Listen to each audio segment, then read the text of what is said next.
Hello, friends. Today I want to talk to you about this very moment right here, right now. We have a core choice. Every moment is exactly the same in this choice. So, no matter where you are, no matter what you're doing, no matter what kind of things are happening in your life, this choice is exactly the same. And this choice is a choice between uh, a view, two different views. And the first view is one that leads to suffering and isolation, selfishness, pride, as well as desire and all of the other types of things that we feel afflicted from all the time. And the other view leads to selflessness, joy, interconnectedness, peace, as well as expansive, compassionate joy. And this choice of view, this way of viewing, or this appearance of viewing things, really comes down to one very distinct source. And this source is within. The great masters of both the Buddhist and Dharmic religions, as well as those that are from the Western mystical traditions, have described the ultimate non duality, the ultimate uh, oneness or union of all things. And at least in the Buddhist tradition, we practice mindfulness as a way to bring our attention back to this source, the source being no different than the nature of our own minds. When we bring our attention back to present nature of things, then we can directly access this choice that I'm inviting you into right now. And this choice, that one path leads to suffering and the other path leads to harmony or joy, is very subtle. And again, as I said, it's a choice of view. And so the view that we have had as our default perspective for as long as we remember is one where we are the center of our own universe. Myself, me, everything is flowing in and out of my body or your body. Each of our bodies we feel is the most important body. If we stub our toe, for example, we have a direct feeling of that in our body, and we immediately recoil as if it's the most important thing that's occurred. And we are most of the time very ignorant of the sufferings and pains of others. For example, if someone on the other side of the world right now stubs their toe, what does that matter to me, right? I don't feel that directly in my body necessarily, or we don't think that we do. So, because of that, we have this default view of a me and my own. And this then becomes more and more isolating over time. Because as we focus more and more and more on the things that make potentially this body or your body, our bodies happy, or what we think will make them happy, then we consistently make decisions that flow out of this very isolating view. And these decisions that we make are competitive. They are not helpful to others because we want to put ourselves first. We feel directly, our bodies are telling us all the time that we need something, and our needs are the loudest in our minds. So, because they're so loud, we by default think that we should be uh, focusing on them, paying attention to them, and then giving our attention and decisions, making decisions so that we can uh, foster and cultivate happiness for this me and my own. And so the more we do that, the more isolated we become, because the more competitive we feel, the more the less amount of a group player we are, good teammate. Instead, we always want what's important for me, what's important for my own tribe, for example, or just me and myself. So we might even in our with our closest loved ones push them away because we think that our own needs trump their needs. So this is the one path, and again, it begins at this core view that has been our default for as long as we can remember, that me, myself, and my own are the most important things. And again, where does this dwell? This dwells within the nature of our minds. This is something that is arisen in our mind streams, in our minds. And so now we have an alternative. And again, each moment we choose, and this is a mindfulness practice. We can bring ourselves back into whether or not we're viewing in one way or another. So we just laid out the first view and how that leads to a certain outcome. And the other view is one of selflessness. And this is not our default, so it takes more effort, especially at the beginning, to cultivate this. But if we listen to the world around us, we actually find that this selfless nature is intrinsic in what all people and all beings across the entire world value the most. And that is love. All beings uh, deeply cherish love.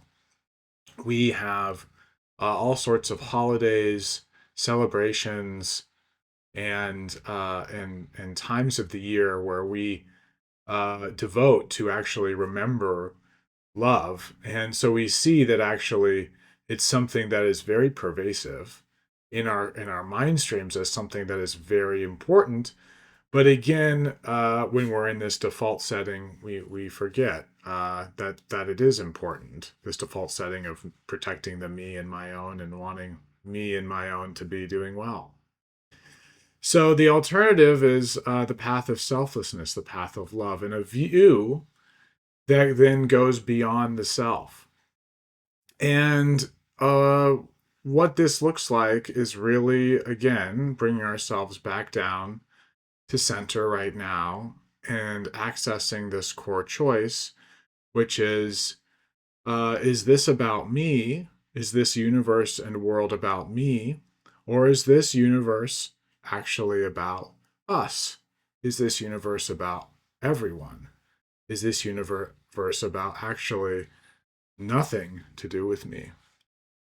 And when we make that choice to instead view the world in this way, which is not um, as tools or pleasures of myself, but instead as something ineffable, something beyond my own understanding, that is beneficial to everyone. It is a resource.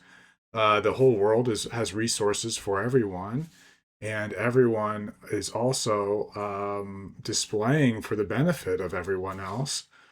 When we take this view that this is actually the nature of things and not, again, for the benefit of me and my own, then what occurs is we begin to engage in activities and thought processes, as well as of speech, that then helps others, because we recognize that it is not actually about me and my own. It's actually about uh, an outward serving, an outward selfless, loving nature. And so when we engage in this way, that then provides benefit to others in our decisions, again, from this source where we recognize that this is actually the fabric of things, is to be selfless. When we have confidence in that and we start to train in making decisions that are for the benefit of others, then what occurs is uh,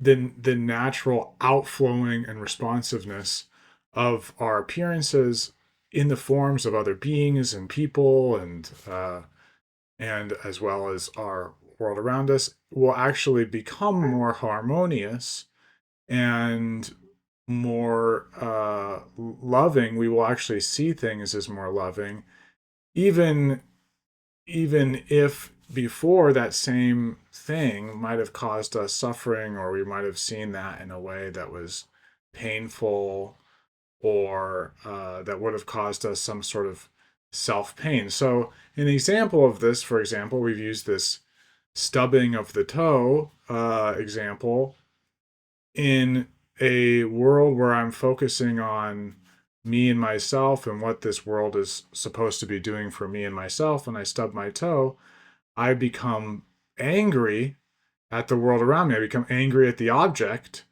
that I stub my toe against. I become angry in the moment. And I become frustrated by whoever is around. Maybe they caused me to do that in my mind now.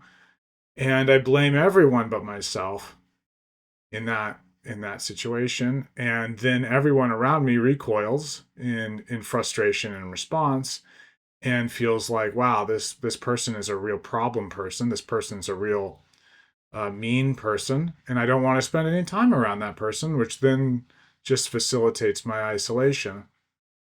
On the other hand, if I stub my toe with this view that everything is actually interconnected, compassionate selflessness, then in that moment, I say, I'm sorry.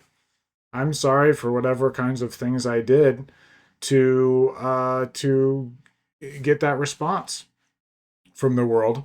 I'm sorry that I did something, and I was unmindful about what I was where I was walking, for example. I'm sorry also for the thing that I bumped into that potentially has been harmed by my foot hitting it and striking it. Additionally, I also am using this now as an opportunity to rest and ask if I'm in the right mental space, if I'm being mindful, if I'm being aware, if I need to edit my activities for the benefit of all, if I'm remembering my core aspirations for the benefit of all beings and all people in the whole world at large. And again, this all stemmed from this view. And you can see very clearly that if you take this selfless view, then what happens if someone's near me and I apologize for hitting my foot against this thing, and I say, oh, sorry about that, that person, even if they are caught up in their own sort of very self-focused modality, won't be pushed into any more of that. Uh, they will ignore me. Actually, they won't feel like, oh, I hate this person, I never want to see them again. They'll just be like, oh, hey, no big deal. Oftentimes, and actually apologizing instantly is something that brings us all closer together, and that is what's then facilitated. And so we'll just have more and more harmony as time goes on if one builds this into a mindfulness habit where we build again this constant decision that we have every moment of every day of whether or not we're going to live in a selfless way, if we're going to practice and train our minds in a selfless view, or if we are going to allow the prison of our default selfish nature to take hold and imprison us, isolate us more and more and more and more. And so, if we can again, from time to time, bring our minds into this present moment and recognize that we do not have to continue to facilitate this selfish, uh, self focused mentality, and that instead we can begin to view things as interconnected, loving, and selfless, and then choose to walk into that direction, the path for us will no longer be a path of suffering, and even suffering will be incorporated onto this path of selflessness, joy, and peace. Thank you so much. I hope that there's something in these words that you are able to take away and apply to your life. And if you'd like to, please leave some comments and ask questions from myself and others. Thank you.